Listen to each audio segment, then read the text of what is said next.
Hey there, welcome to another episode of Live with NORML. I'm JM Padini, the Development Director for the National Organization for the Reform of Marijuana Laws, known as NORML, of course. We're super excited to finally be streaming live on Instagram. Thank you, StreamYard. It's Friday, January 5th, 2024. It's time to do this all over again. Hey friends, take a quick second to let us know where you're watching from. Drop us a comment. Let's see if I can see Instagram comments here or not. I can see Twitter comments here now, so that's exciting. Oh, look at that. I think I have to see Instagram comments in its own separate. A happy new year to you, Ohio medical marijuana. I'm going to have to look in two different places. Hey, Lauren, good to see you here. Lauren in Kentucky.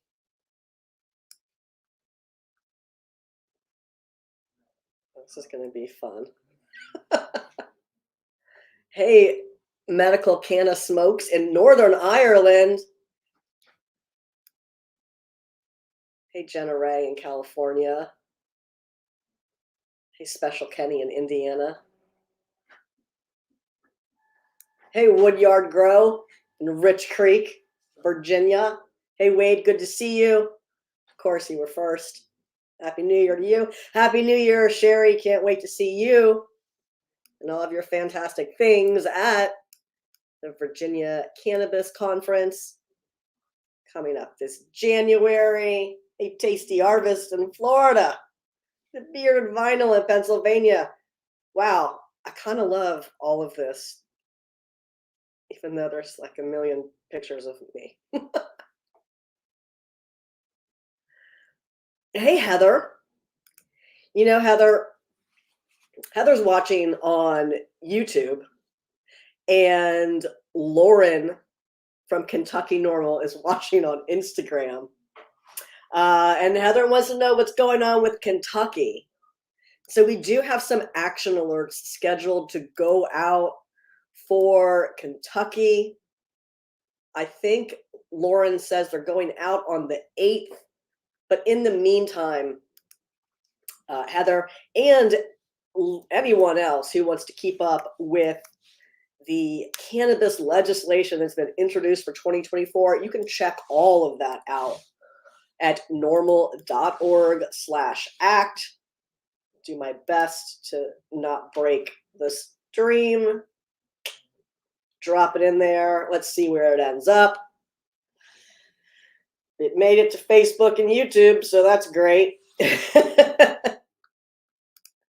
if I can add that comment on Instagram.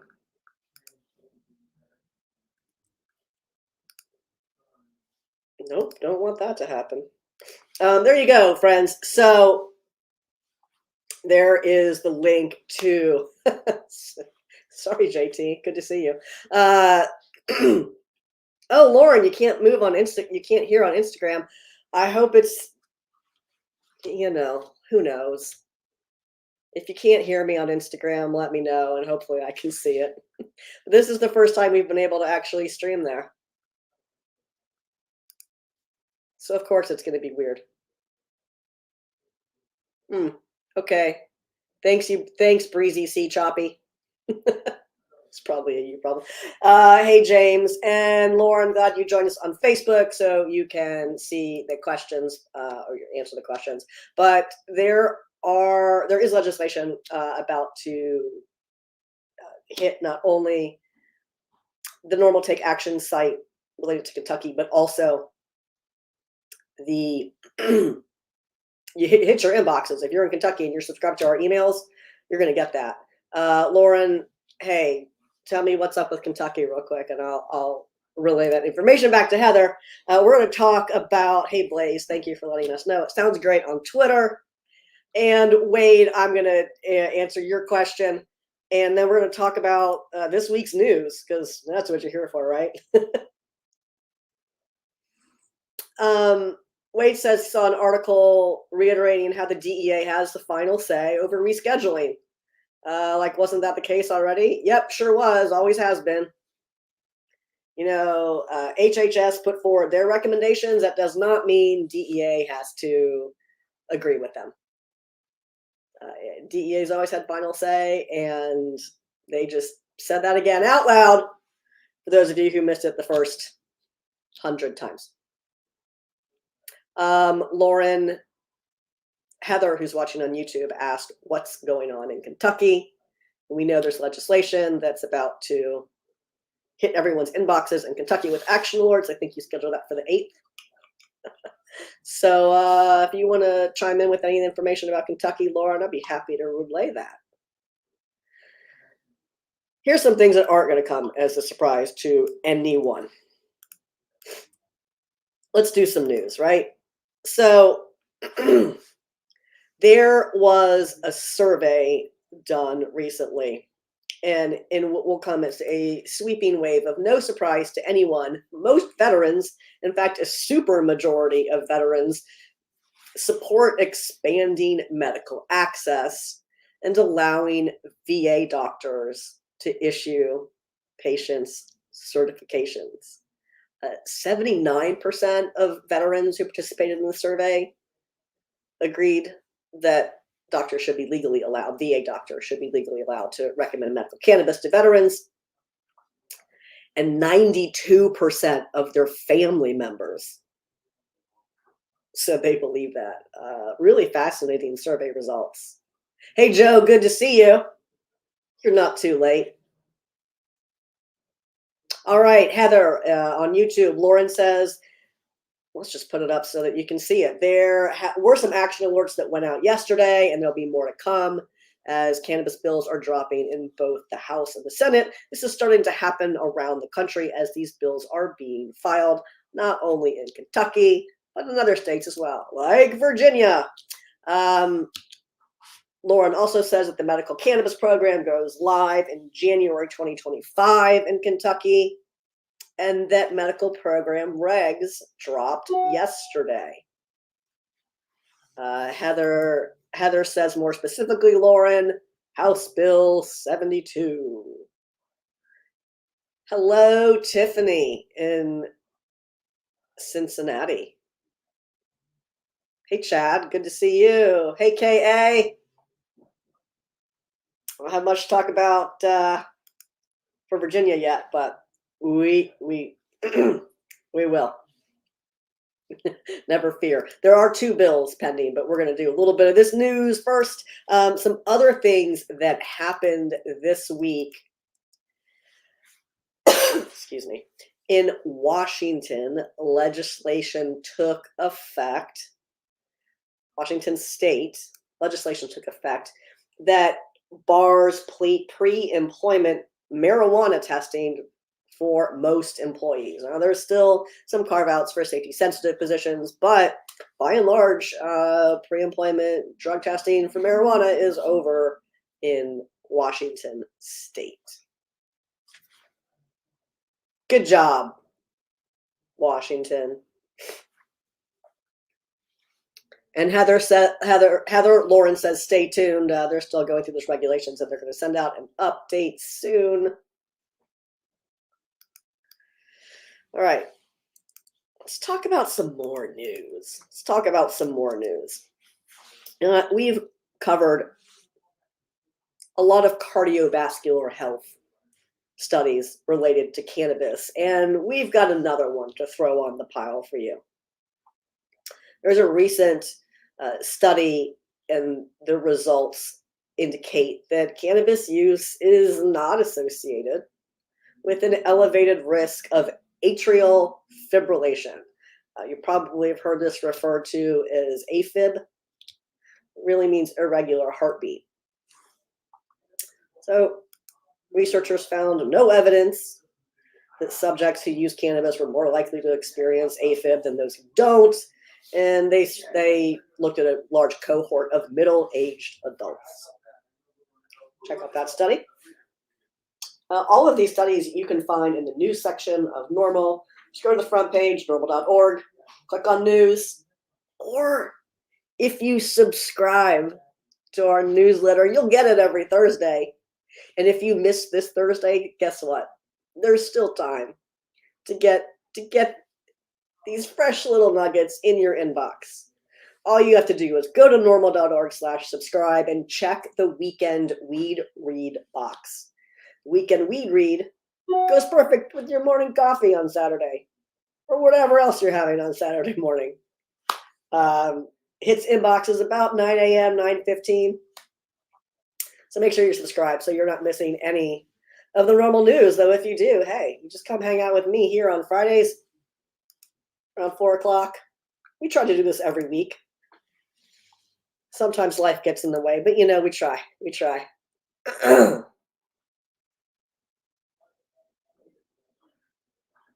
Okay. Oh, we got some more Kentucky people watching on Instagram, Lauren.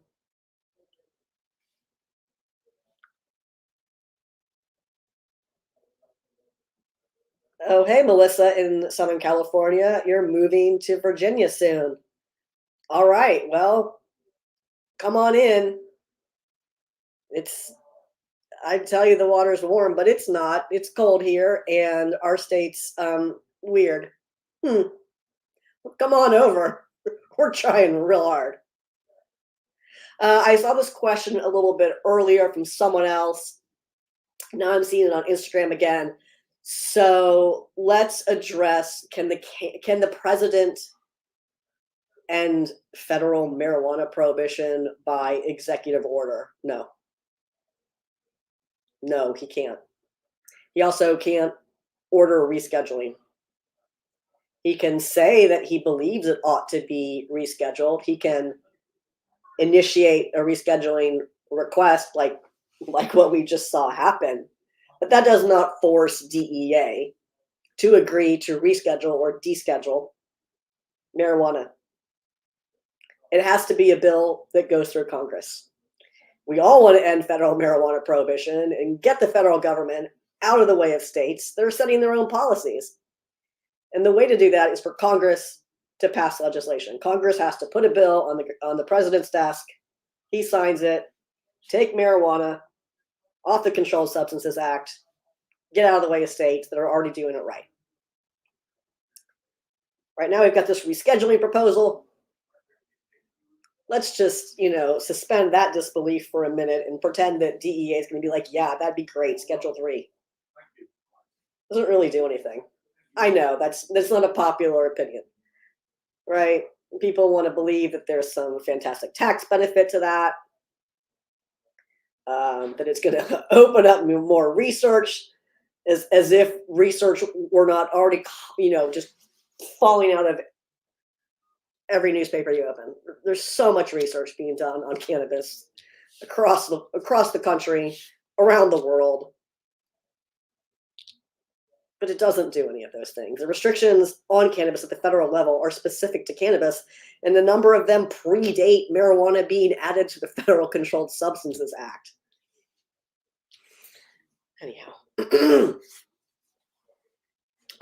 Hey, Wade, asking about Virginia and adult use.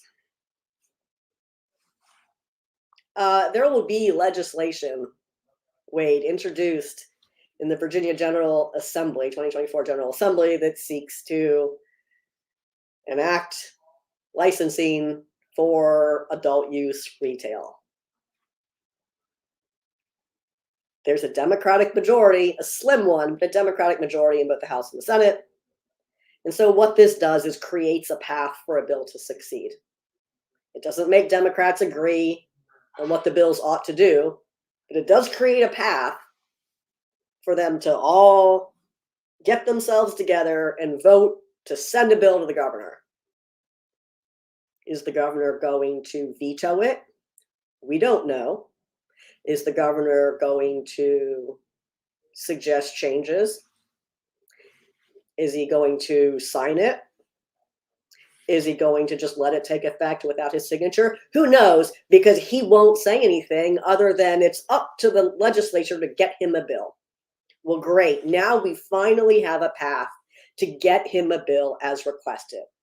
But we have no idea what he will do.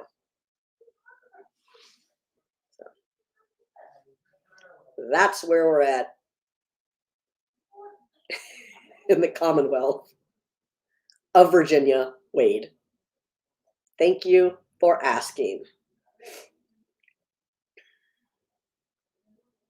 Jenna Ray, I don't know which assembly bill you are asking about. If it's just a bill then that hasn't been enacted, then no, it's not in effect yet. The Bearded Vinyl is asking about adult use in Pennsylvania. There is pending legislation. Make sure you're sending a message to your lawmakers in support of that effort.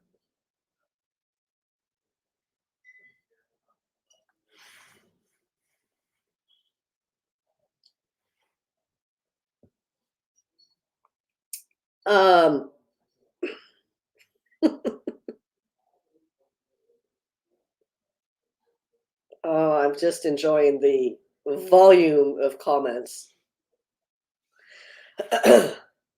Hey, Ellie, it is the weekend.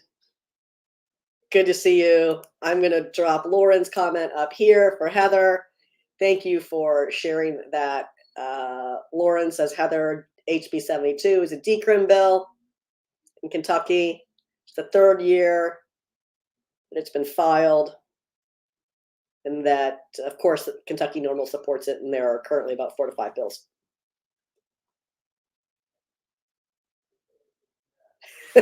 Hello, Samuel. Good to see you.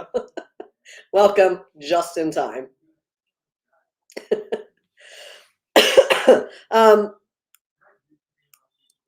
I have 2 more news stories to share with you. Oh, I forgot about that other thing. Okay, so researchers did an analysis, and they happened to do this in Canada, where legalization is in effect on a national scale. Imagine that. The country got itself together and just legalized cannabis for adults. Neat. You taking notes, America? Probably not. Anyhow, the great news is that in this analysis they did, in the first 17 months following legalization on a national level in Canada, researchers did not find any spikes in the incidence of marijuana-related psychosis or even health services related to mental health services related to such. That's great. Will we have longer studies on this? Of course. But based on what was available, they looked at the first 17 months and they said, we didn't see anything. You can take a look at that. You don't take my word for it because these aren't my words. These are studies that we're reporting on.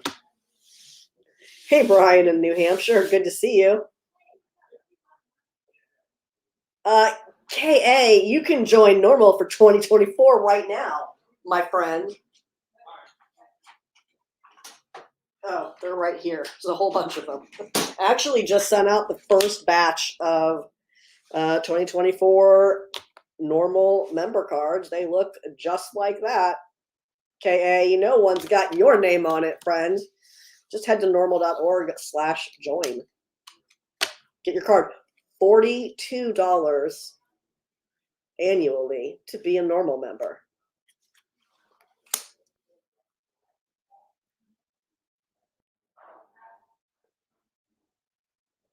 That means sweet leaf. Thank you. Hey, Kyle in Northern Indiana. Joe, you got your membership card. Awesome. Hey, Kristen in Iowa. Good to see you. We're going to share a little bit. Oh, we have 2 more stories. That was on the next page. We have 2 more stories, 2 little news stories to share with you. And then you're going to hit me with some more questions, and we're going to see how well I do.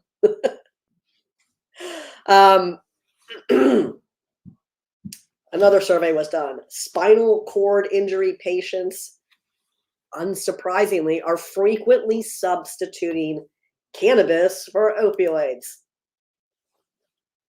88% of those spinal cord injury patients that were surveyed also said that cannabis reduced their neuropathic pain, it's nerve pain. So, hey, Great. Hey, Joshua. Yeah, they do, though. So Joshua says the DEA telling Congress they have authority over cannabis scheduling is bananas. They do, and they in this rescheduling review, yes, they do. HHS can make its recommendation, but DEA does not have to accept it. Now, when it comes to Congress, Congress has to pass a bill. When Congress passes a bill and puts it on the president's desk, and the president signs the bill, and that removes marijuana from the Federal Controlled Substances Act, DEA doesn't have control over that. That's how descheduling will happen. Yes, KA, you can join both the National Organization for the Reform of Marijuana Laws as well as your state chapter. I don't know that you just use whatever link is online and you'll get the right card. Okay. One. That's right. You know, and even when federal prohibition ends, there will still be terrible laws at the federal level and terrible regulations at the federal level to undo. Just like at the state level, when cannabis is legalized, it doesn't undo all the other terrible laws that went with prohibition. Hey, ma'ams. Cracks me up saying that. I don't know what that's supposed to stand for, but you're welcome. Thank you. Thank you. I do want to talk a little bit. I'm going to do this one last story. I'm going to tell you a little bit about the bills that are pending in Virginia. We don't have the big sexy ones up yet, but we do have two that are good and can at least make it to the governor's desk this year, but who knows what he's going to do with them. This last little news for you is an analysis that revealed that there are few serious adverse side effects associated with medical cannabis use. This study, these data were published in the journal Drug Safety, and they looked at a pretty large cohort of medical cannabis patients, nearly 3,000 medical cannabis patients. And of that, there were only about 4% of this cohort, 108 patients, reported experiencing adverse effects. And the most frequently reported side effects were dizziness, sleepiness, dizziness, sleepiness, headache, nausea, and vomiting. So, yeah, it's pretty. It looks like this finding is consistent with data from a 2022 study.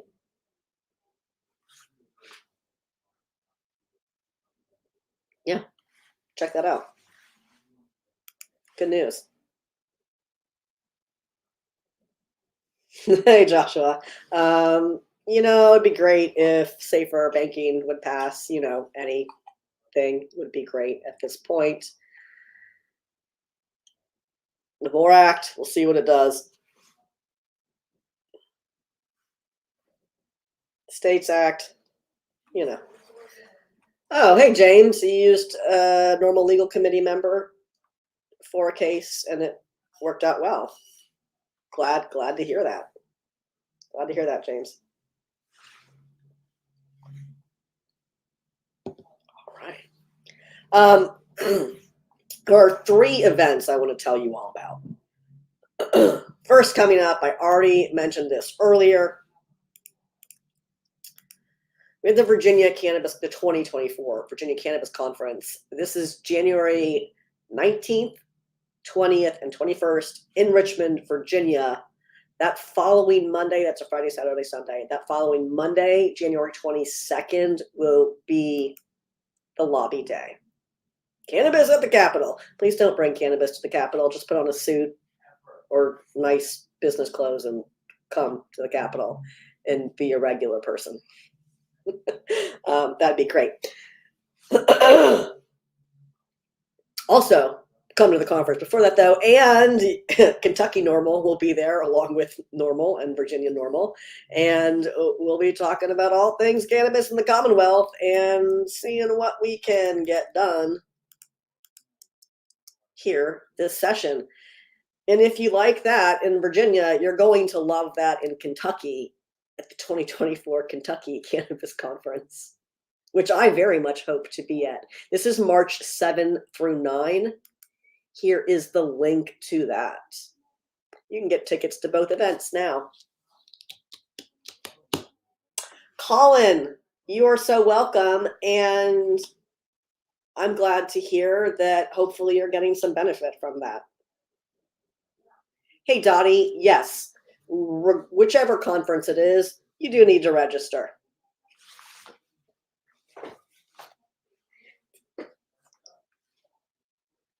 Oh, Wade, that's a riot. And then, hello, Jennifer in Canada. I have one more event I want to tell you all about, and this is in a few months, but it's one that potentially takes some planning to attend. But it's great. The NORML Aspen Legal Seminar will be May 30th through June 1st. It's at the Gant in Aspen, Colorado. I just dropped a very boring link to that with no copy. You're welcome. I looked at the reserve a room link just before I started this, and it didn't look like it was working quite properly yet, but you should still be able to call them if you wanted to make your reservation right now. But you can book a discounted room at the Gant. Those reservations have to be made by April 30th. Rooms will be released May 1st. Same thing here in Virginia. If you're coming to the conference and you want to stay at the conference hotel, it's the Delta by Marriott, downtown Richmond. There are discounted rooms available. They sell out very quickly, so book now. And then you can stay. It's a beautiful hotel. Almost everyone from the conference stays there. It's full of nothing but conference people.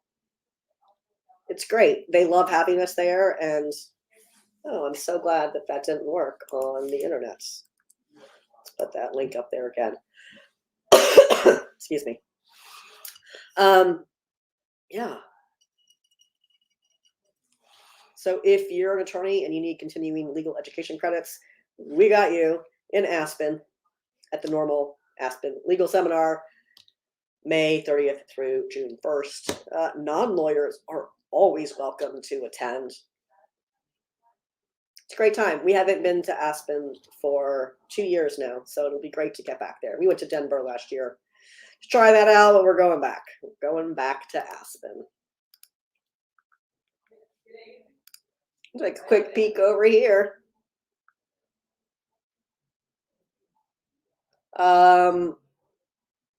Someone on Instagram is asking if we know if farm bill changes are going to lead to further restrictions. We haven't seen anything yet.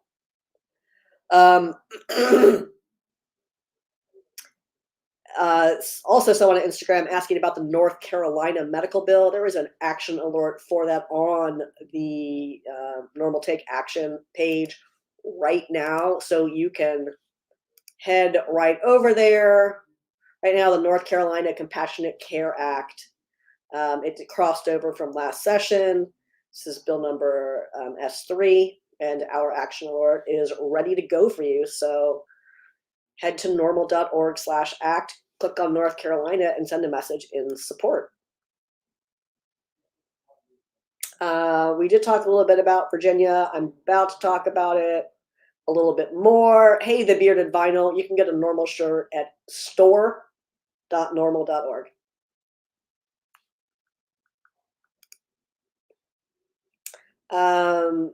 Hey, JR Hustle 365 on Instagram.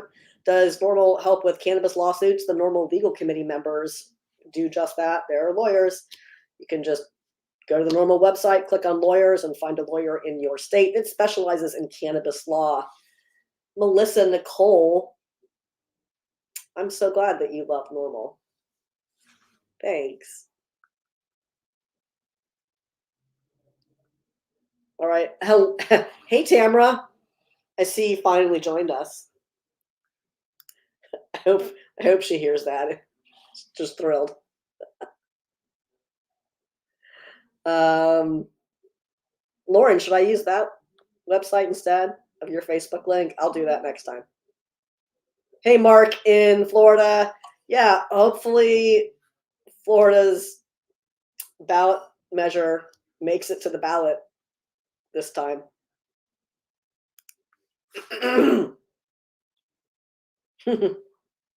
Hey, Trees, McGee. Yes, North Carolina does in fact need to get with the times, and let's try to get that. Let's try to get that bill moving. Make sure you're sharing that with everyone you know and encouraging them to send a message in support of the Compassionate Care Act in North Carolina. Colin, I'm sorry. I feel like you have two questions, and I'm glad you asked again because I almost missed the first one. You have two questions, Colin says. One, are you allowed to purchase a firearm if you have a medical card in Virginia? Well, your medical card in and of itself really has nothing to do with whether or not you can purchase a firearm. What does have to do with whether or not you can purchase a firearm is how an individual answers the questions on the background check. So, where's your guns and weed statement? I couldn't possibly have taken that off of. What was I thinking? What was I thinking taking that off of there? Oh, there it is. It's just on the wrong page. All right, so we're so nerdy that we have a statement about this. You're welcome. And I'm going to read it to you, Colin. The consensus at NORML is that the conclusion reached by the ATF and the justices of the Ninth Circuit Court of Appeals is based on a broad interpretation of a 1968 federal law that forbids the sale of firearms to those considered to be an unlawful user of or addicted to a controlled substance. But at this point in time, no state is engaged in the sharing of data related to state-sanctioned activities of medical cannabis patients. So unless a person responds yes to the question regarding marijuana use on the NICS background check, the federal government doesn't really have any way to enforce this outdated law. Also worth noting that since the passage of Rohrabacher-Farr Amendment, it's had many other names since, but people generally still refer to it as Rohrabacher-Farr, the Department of Justice can't use federal funds to prosecute medical cannabis patients who are engaged in state-sanctioned activity. So the TLDR, Colin, is it depends on how an individual answers the background check. Whether or not you have a card is irrelevant. In the state of Virginia, that's not disclosed. It's a medical record in the state of Virginia. And with the transfer of medical program from the Board of Pharmacy to the Cannabis Control Authority, those records remain protected by FOIA law. They are precluded from FOIA. It is in code. I read it myself today. And then next up, Colin, your second question was, are there any employee rights against an employer if you have a medical card and then get suspended for drug test failure? Absolutely. Any new tests out there for THC that have defined usage time? Not new tests, just regular tests. So to the latter part, are there tests out there that allow forensic toxicologists to make a reasonable assumption about the time frame in which it was consumed? Yes, it's a blood test. A blood test is how DUID is prosecuted in many states, including Virginia, and they draw blood, and what the toxicologist is looking for are two spikes on the lab results, and that indicates that the window in which they believe cannabis had been consumed. But to the first part of this question, are there employee protections for medical cannabis patients in Virginia? Absolutely, absolutely. In fact, if you go to the Virginia NORML website and click on medical, you'll see all of the code sections. But the way it reads right now is that no employer shall discharge, discipline, or discriminate against an employee for such employees lawful use of cannabis oil, doesn't matter that it says oil, pursuant to a valid written certification issued by a practitioner for the treatment or to eliminate the symptoms of an employee's diagnosed condition or disease. So yes, an employer may not discharge, discipline, or discriminate against an employee. This doesn't have anything to do with job applicants. This applies only to employees. And there are specific carve-outs for employers that have federal contracts, not that have federal contracts. For employers that in which it could result in the loss of a federal contract or federal funding. There's carve-outs for the industrial base sector, like shipbuilders, but it's very specific and very nuanced. And I think this is a pretty good law given what we had to work with at the time. Now, Delegate Dan Helmer does have a bill again this session that seeks to improve upon this code section by adding to it a definition of employer and employee. Employer and employee are defined in another area of Virginia law, and the way it's written right now, it doesn't really include state or municipal employees or employees of subdivisions of municipalities.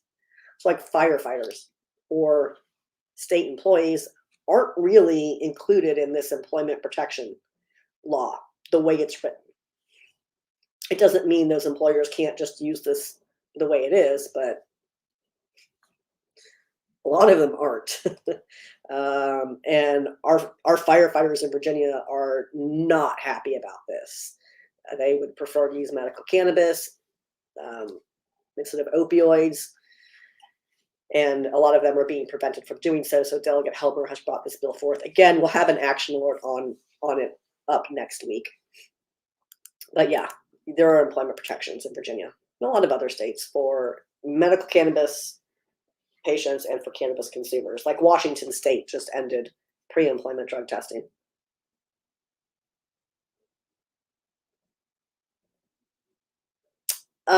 Hey, Mary Jane Johnson. Yes, Lauren from Kentucky NORML is here and did mention just a minute ago that the program in Kentucky is slated to start in 2025, and that the regulations were just released, and Kentucky NORML is busy reviewing those right now, and they'll have more to say in a few days. Colin, I just dropped the link to that code section for you. You're going to read the one that says effective January 1. There's no substantive difference between the two sections. It just, some numbers changed on January 1.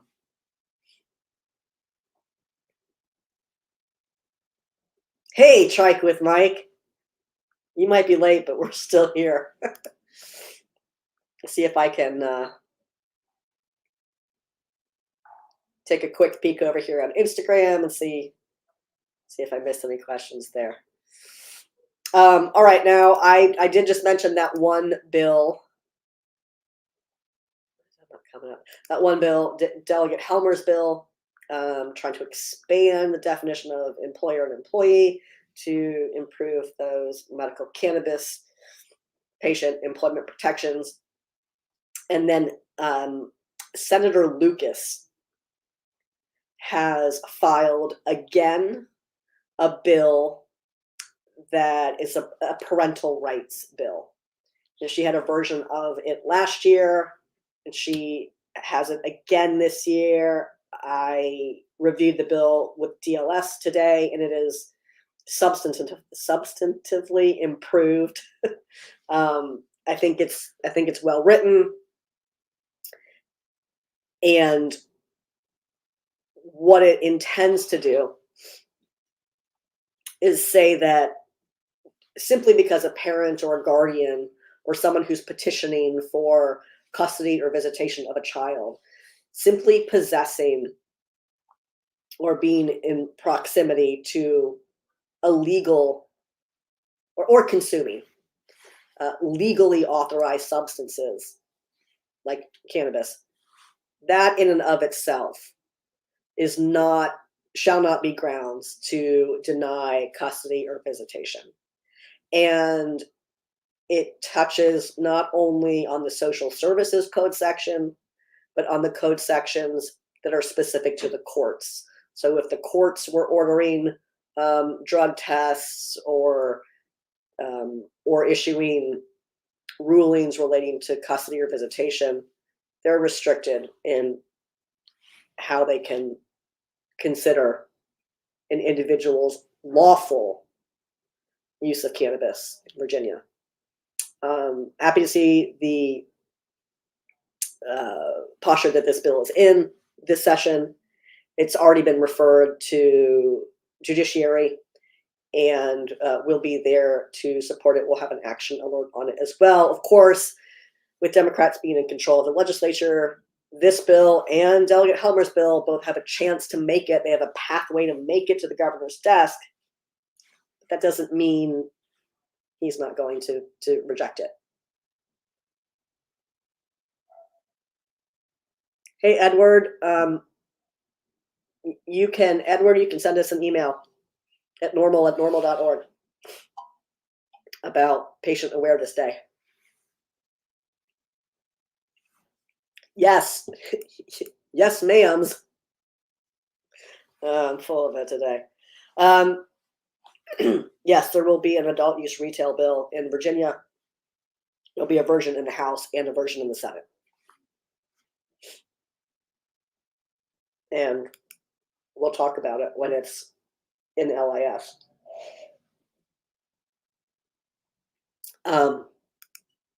Now, we've gone as far today as to, hello, insulin type 1. We've gone as far today, speaking of Virginia, to put up the legislative tracker on the Virginia NORML website. We will add these bills to the NORML Take Action Center as soon as the action alerts are ready to go. We have to have both parts of that for that to go on the NORML website. And Edward, I think any state where their legislature is still in session in July would probably be into. I mean, it is totally fair, ma'ams. Just literally my job. Excuse me. Oh, winter's the worst. I'm gonna be real excited when I don't sound like this anymore. All right. Well, wow, we covered so many things. And I'm going to take a quick peek back here at NORML's Action Center. It looks like we have a total of 13 bills, a total of 13 state-level bills ready for you to take a look at. We've got legislation pending in Wisconsin, Missouri, Ohio, Pennsylvania, New Hampshire, Delaware, North Carolina, South Carolina, and we'll have Virginia up there for you next week as well.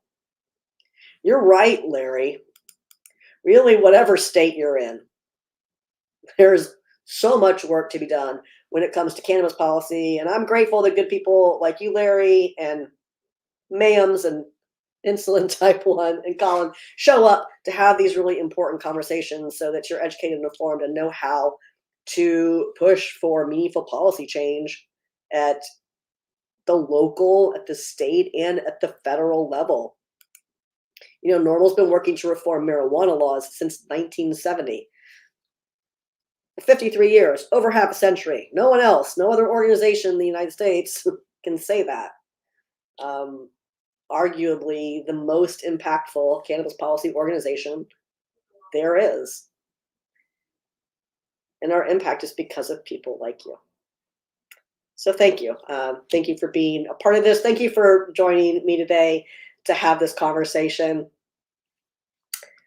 I hope that we get to do it again next week. Of course, the Virginia General Assembly starts next week. So, I never really know what's going to be happening on a Friday afternoon. Usually they've decided to go home and I can head back over here and get this done. But strap in, friends. going to be a fun session around the country. We're going to get some things done together. Before, Happy New Year to you as well, Mike. Take a quick second, everyone, to hit that like, follow, and subscribe button, especially new friends on Instagram, where we just had the pleasure of streaming for the first time ever. Please hit that like, follow, subscribe button so you never miss when NORML goes live. Samuel, thanks so much for joining us. Insulin, I don't think they care about tax dollars. I wish they did, you know. All right, friends. Here's where I try to figure out how to end all the live videos, because I have to do it on 3 different platforms, so this will be fun. And sorry if it's weird. I'm just going to let the thing go for a while. This has been great. I hope everyone has a fantastic weekend. And hey, come back here next Friday. Let's hang out and do this all again. Thanks so much for joining, and I'll see you next time. Bye-bye.